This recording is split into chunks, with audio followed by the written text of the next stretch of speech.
High বন্ধুরা, কেমন আছো? আমি তো ভালো আছি। আশা করি তোমরাও ভালো থাকবে এবং ভগবানের কাছে প্রার্থনা করব তোমরা যেন সবাই সুস্থ থাকো, কারণ হেলথ ইজ ওয়েলথ। তো যাই হোক, আজকের গল্পটা চালু করা যাক। হ্যাঁ, শুরু করি। চলে আসো, যে যে আমার সাথে আড্ডা মারবে, গল্পটা শোনো। তো বাবা মা খুব কড়া, মানে খুব ডিসিপ্লিনে চলা পছন্দ করে। তার মেয়ে মানে এত ডিসিপ্লিনে রেখেছে ছোটোবেলা থেকে, ঘরবন্দি যাকে বলে। এবং এই জিনিসটা কি কিছুই জানতে পারবে না, যে যাকে এরকম হয়তো তোমরা প্রায় দেখেছো, অনেকজনেরই বাবা মা এরকম করে, যে ছোটোবেলা থেকে বড় হয়ে গেল, মাধ্যমিক দিয়ে দিল, এইচএস এইচএস দিয়ে দিল, তবুও তার ছেলে মেয়েকে কড়া শাসনে রাখে, যেখানে যাবে সেখানে রাখে। দ্যাট মিন মানে ঘর থেকে একা ছাড়েই না। আর এরকম হয়ে যে মানে হওয়ার কারণে ও কিছু নিজে থেকে শিখতেও পারে না। এইটা নিশ্চয়ই জানবে যে যতক্ষণ না বাচ্চা হোঁচট খাবে ততক্ষণ হাঁটা শিখবে না নিজে থেকে। আর যতক্ষণ না কেউ নিজে থেকে শিখতে পারবে সমস্ত কিছু ডিটেলসে, যতক্ষণ না সে আর তার সাথে বিশ্বাসঘাতকতা হবে ততক্ষণ সে বুঝতে পারবে না, ততক্ষণ সে নিজের ক্ষমতা নেবে। Just shut up. তো যাই হোক, এরকম করতে করতে তো মেয়েটা হয় না, কিছুই জানে না, কিন্তু স্ট্যান্ডার্ড ঘরের ফ্যামিলিতে বিলং করে, মা বাবা রিচ, টাকা পয়সার কোনো অভাব নেই, যেহেতু গার্ডে রাখে, তো মেয়েটা অত কিছু জানে না। তো যাই হোক, স্কুলে একটা ছেলে প্রায় আসতো, হয়তো ওকে ভালো লাগতো, মেয়েটা দেখতেও সুন্দর, তো ভালো লাগতো। এবং হচ্ছে এই হয় না, রাস্তায় দাঁড়িয়ে আছে, দাঁড়িয়ে ইশারায় কথা বলা বা কিছু, এবং ও তো ওটা বুঝতেও পারছে না কোনটা ওর জন্য ভালো কোনটা ওর জন্য খারাপ, সেই বিষয় নিয়ে ওকে কেউ কোনো দিন বোঝায়নি, আর নিজস্ব কোনো দিন নলেজও হয়নি। তো যাই হোক, একদিন ওই স্কুল থেকে বেরোনোর সময় ছেলেটা বলল, চলো, আমার তোমায় খুব পছন্দ হয়েছে, আমি তোমাকে ভালোবাসি, চলো আমরা পালিয়ে গিয়ে বিয়ে করি। তো ওর মাথায় একটাই জিনিস ঘুরছিল, যে ও বন্দি আছে, বিয়ে করলে ও আজাদ হয়ে যাবে। ওকে বুঝিয়েছে যে আমরা একসাথে ঘুরবো ফিরবো, খাবো দাবো, যেটা প্রথমে হয়, ছেলেরা যেটা বোঝায় যে তুমি সব না পাওয়ার আগে, তারপর পেয়ে গেলে তুমি তুমি ছাড়া বাকি সব কিছু আমার। যাই হোক, তো মেয়েটা কী করেছে, পালিয়ে গেছে, পালিয়ে গিয়ে বিয়ে ঠিয়ে করে। ছেলের বাড়িতে অবশ্যই মেনে নেবে, কারণ মেয়েটার বাড়িতে অবস্থা ভালো, ভালো ঘরের মেয়ে।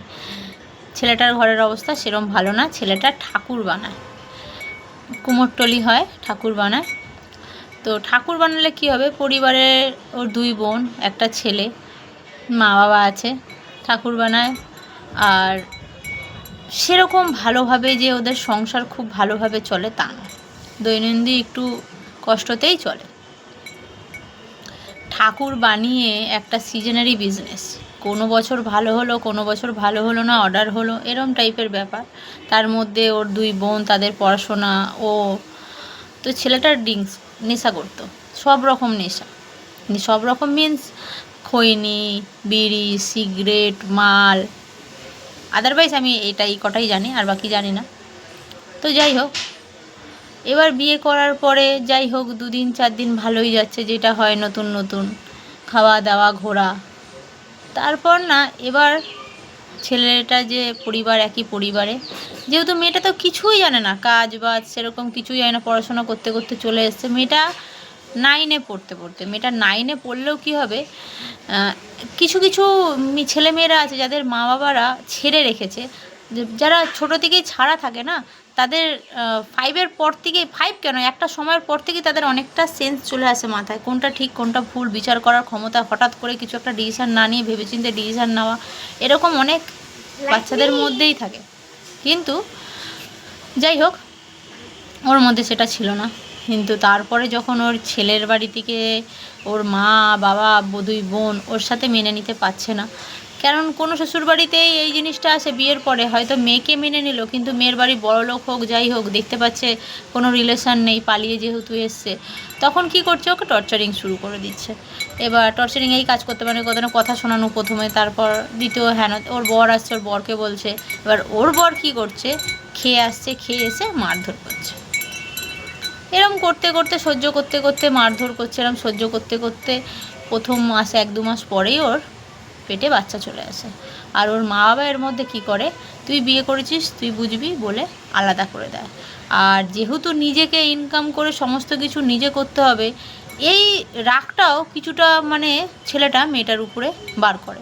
কিন্তু এখানে মেয়েটার কোনোই দোষ নেই। মেয়েটা কিন্তু এসছিল যে আমি খাঁচায় বন্দি ছিলাম উড়বো বলে, ওড়ার চক্করে ও এইখানে এসে আরও বন্দি হয়ে পড়েছে। প্লাস মানসিক অত্যাচার তো ওর মধ্যে হতোই প্রথমে।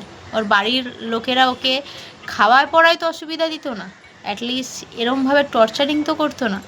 ও ওই বাইরের জগৎটা দেখবে বলে ও খাঁচায় বন্দি হওয়া তো দূরের কথা, মানসিক অশান্তি যাওয়ার মধ্যে হচ্ছে, মারধর, খাওয়া দাওয়া বন্ধ, মানে সে কি অত্যাচার সে কল্পনার বাইরে। পেটে বাচ্চা এসে যাওয়ার পরে শ্বশুর শাশুড়ি আলাদা করে দিল। আলাদা করে দেওয়ার পরে ছেলে মেয়ে ছেলেটা 2 দিন ভালো, 4 দিন ভালো, 5 দিন যখন ওর টাকা পয়সার খুব দরকার তখন এসে আবার মারধর হেন তেন, এরকম করতে করতে সহ্য করছে, কষ্ট সহ্য করছে। কাকে বলবে, কাকে বলবে? একদিন কষ্ট সহ্য করতে না পারে বাড়িতে কল করে। বাড়িতে কল করার পরে মা বাবা তো রেগেই ছিল যে চলে গেছে। তাও মা বাবা বললো ঠিক আছে তুমি আমার কাছে চলে আসো। বলছে আমি এরকম প্রেগনেন্ট। বলছে তাহলে তুমি আসো, তারপর আমরা ব্যবস্থা করছি। তো বাড়িতে আসলো, বাচ্চাটাকে ভেবেছিল ওর মারা অ্যাবর্শন করিয়ে দেবে, মেয়েকে আবার পড়াশোনা করাবে। তো ডাক্তারের সাথে কথাবার্তা বললো, যেহেতু মাস অনেক হয়ে গেছে আর ওর উপরে এত অত্যাচার হতো, শরীরে আর নিতে পারবে না সেই ধকলটা, ও হয়তো স্পট কিছু হয়ে যেতে পারে।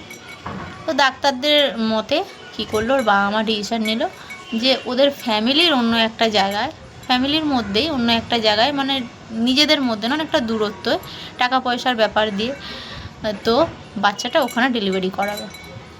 বাচ্চাটা ডেলিভারিও হলো। হওয়ার পরে ওর সাথেই থাকতো, মেয়েটার সাথে। তখন ও কী করেছে, যেহেতু স্বামী, ও তো ভালোবেসেছিল না, তো হঠাৎ করে কোনোভাবে ওর স্বামীকে একদিন ফোন করে বলে যে আমাদের মেয়ে হয়েছে। হয় জানে, একটা কথা জানবে যে যারা সত্যি ভালোবাসে না, তারা যতই দূরে থাকুক না কেন, তারা তাদের সাথে ঠিক কানেক্ট থাকে।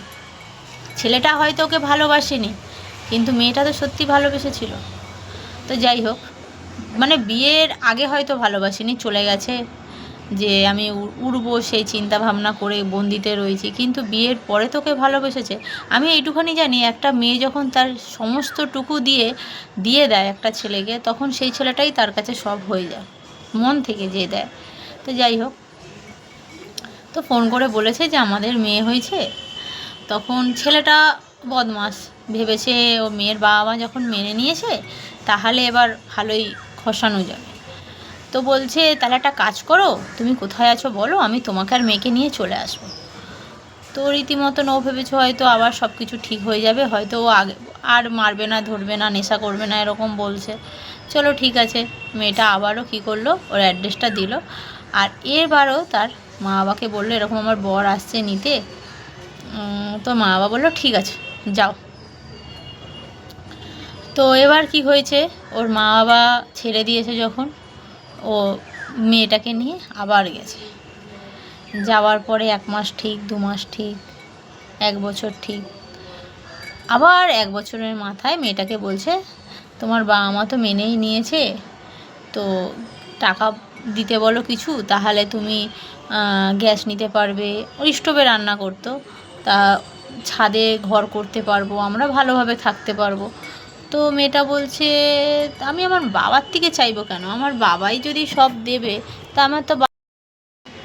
দিনের পর দিন এরকম হতে হতে ওর যখন টাকা পয়সা ও বাবার থেকে চায় না, বলে আমি বিয়ে করেছি তোমাকে, আমার বাবা আমার সম্পত্তি নিয়ে আমি সুখে থাকতে চাই না, তুমি যেরমভাবে রাখবে আমি তাতেই সুখে থাকবো। মেয়েটা তো কিছুই চেয়েতো না ওর কাছ থেকে, চাওয়া পাওয়া ওর কাছে তো কিছুই ছিল না। কিন্তু ও মেয়ে ভালো মানুষটার মন বুঝলো না, আর ভালো মানুষের বলে না কদর হয় না। ও মারধর চালু করে দিল, মেয়েটাকে বুঝিয়ে দিল যে আমি তোমাকে কোনোদিন ভালোই বাসিনি, আর আমি শুধুমাত্র তোমাকে আমার লাইফে নিয়ে এসেছিলাম তোমার সম্পত্তির জন্য বা তোমার সৌন্দর্যের জন্য। সৌন্দর্য ভোগ করা হয়ে গেছে, এবার আমার তোমার সম্পত্তি চাই, সম্পত্তি যখন তুমি দিচ্ছ না তাহলে তো আমার লাইফে তোমার আর কোনো প্রয়োজন নেই বলে মারধর। ওইগুলো তো আর বলতো না, এগুলো আর বুঝে নিতে আর বেশিক্ষণ সময় লাগেনি, কারণ ওই ছেলেটার কাছে এসে কিছু না হোক শিক্ষাটাও পেয়েছে। হয়তো ভালোবাসা পায়নি, হয়তো সম্মান পায়নি, কিন্তু শিক্ষাটা অবশ্যই পেয়েছে। তো যাই হোক, যখন এত কিছু বুঝলো, বোঝার পরে ওর মনে হয়েছিল যে ওর মা বাবা যে খাঁচায় বন্দি করে রাখতো না ওকে, মানে এতটা ভালোবাসাটাকে ও বন্দি মনে করতো, যে যেখানে যেত সেখানে নিয়ে যেত, আসতো যখন নিয়ে আসতো, সমস্ত কিছু বলার আগেও পেয়ে যেত, ও এটাকে বন্দি ভাবতো। একটা টাইমে ও রিয়েলাইজ করলো যে এরকম যাতে ও কষ্ট না পায় বা এরকম কোনো ভুল ডিসিশান না নেয়, সেই কারণেই ওর মা বাবার আগলে রাখতো। কিন্তু এই যে কপাল, যে ভুল ডিসিশান নেওয়ার সে তো নেবেই যেভাবেই হোক। আর এই চিন্তাধারাটা ওর বাবা মার ভুল। এরকম ধরনের যদি আমার কেউ ভিডিওটা দেখছো, আমার বন্ধুদের মধ্যে যদি কোনো মা বাবা থাকে, তো আমি একটা কথা বলছি জানবে, স্বয়ং ভগবান কৃষ্ণ এই কথাটা বলে গেছেন আমাদের গীতাতে, যে ঠেক খেতে দাও, শিখতে দাও, কিন্তু সাথে থেকো। মানে রাস্তায় ওদের দোকান আনতে দাও, যাতে ওদের ঠকাক, জানবে তুমি ওদের ঠকাবে, ঠকুক কি না ঠকুক ওদের দেও আনতেও, কিছুটা এগিয়ে যাবে, হাফ রাস্তায় তুমি ও নিয়ে আসবে। এরকম না, ছোটো থেকেই তৈরি করাও, ওদের দোকানে পাঠাও, রাস্তায় বার করো, পড়তে যাবে, স্কুল থেকে আসবে, মাইন্ডে রাখবে কিন্তু ছেলে মেয়ে বাইরে গেছে, কখন ঢুকছে না ঢুকছে ক্যালকুলেশন করবে, গুরুত্ব দেবে। যে তুমি ওদেরকে পাঠিয়ে দিয়েই ভুলে গেছো যে ওটা বলছি না, কিন্তু আমি এটাও বলছি না সাথে নিয়ে যাও নিয়ে আসো, পুরোপুরি দায়িত্বটা নেওয়ার কথাও বলছি না, আস্তে আস্তে ছাড়বে, যাতে তোমরা যে ও গেছে তোমার মাথায় থাকবে, যে ও গেছে, কখন আসবে, কিভাবে আসবে, সেই কোন রাস্তা দিয়ে আসবে, সমস্তটুকু ক্যালকুলেশন তোমার মাথায় চলবে। কিন্তু মেয়েটা বা ছেলেটা জানবে যে আমি একা যাচ্ছি, একা আসছি, মানে ওদের নিজের উপরে একটা আত্মনির্ভর, একটা যেটা বলে না, যে নিজের উপরে নির্ভর হওয়া, সেই নির্ভর যখন হবে, নিজের দিকে নিজে ডিসিশান নেবে, বা রাস্তায় বেরোবে যখন একা একা, কেউ কারোর সাথে কথা বলবে, কেউ আরেকজন বলবে, ভালো মন্দটা বিচার হবে, মানে বুঝতে শিখবে, বা ওদের কাছে ক্লিয়ারলি ডিসকাস করো যে এই ঘটনাটা হলে এই ঘটনা হতে পারে, বা এই ঘটনাটা হলে এই ঘটনাটা হতে পারে। ডিসকাসটা খুব দরকার আজকালকার ছেলে মেয়ে, তো অবশ্যই করো। আমি এই ঘটনাটা খুব একটা অনেক দিনকার ঘটনা বলছি না, লাস্ট ব্যাপারটা বলি। আলটিমেটলি ও যখন মানে এইগুলো আর নিতে পারলো না, ও কী করলো, মেয়েটাকে রেখে সুসাইড করলো। ওই ঘরেতেই গলায় দড়ি দিয়েছে, মারা গেছে। মেয়েটা এত সুন্দর দেখতে ছিল, যখন মারা গেছে ওর চোখটা তো বেরিয়ে এসছে, মুখের মধ্যে দেখে মনে হচ্ছে, ওর মুখটা দেখেই মনে হচ্ছে যে অনেক কষ্টে মরেছে, অনেক কষ্ট পেয়ে মরেছে, মানে সে সে যন্ত্রণা, মানে ওর মুখে এমনভাবে দেখাচ্ছে, বোঝাচ্ছে, সে যন্ত্রণা বলার, মানে বলে বোঝানো যাবে না কাউকে। সেই যদি সেই সিচুয়েশানে ওই মেয়েটাকে দেখবে তাহলেই বুঝতে পারবে যে কি বড় ভুল করলো, ওর মা বাবার সাথে বিশ্বাসঘাতকতা করলো, ওর বাবা মার ভালোবাসার দাম দিল না, বাবা মা প্রোটেক্ট করার চেষ্টা করেছিল, কিন্তু ও নিজে দুর্ভাগ্য নিজেই নিল। আর যাকে এমন ভালোবাসলো, সবথেকে ভালো, যে যাকে ভালোবেসেছে, সব দিয়েছে, সে এরকম ধরনের মানুষ হলো, ওইটাও নিতে পারলো না। কিন্তু উচিত ছিল, ওই যে ও বোকা, উচিত ছিল ওর মা যখন ওর পাশে ছিল, উচিত ছিল ওর মেয়েটাকে নিয়ে ওর আবার বাবা মার কাছে ফিরে যাওয়া। তো যাই হোক, সবার তো আর ক্ষমতা অত থাকে না। তো যাই হোক, তোমাদের যদি এই গল্পটা ভালো লাগে, আমার পাশে থেকো, আমার সাথে থেকো, আর প্রেম সে বলো রাধে রাধে। টাটা বন্ধুরা, আজকের জন্য এখানেই।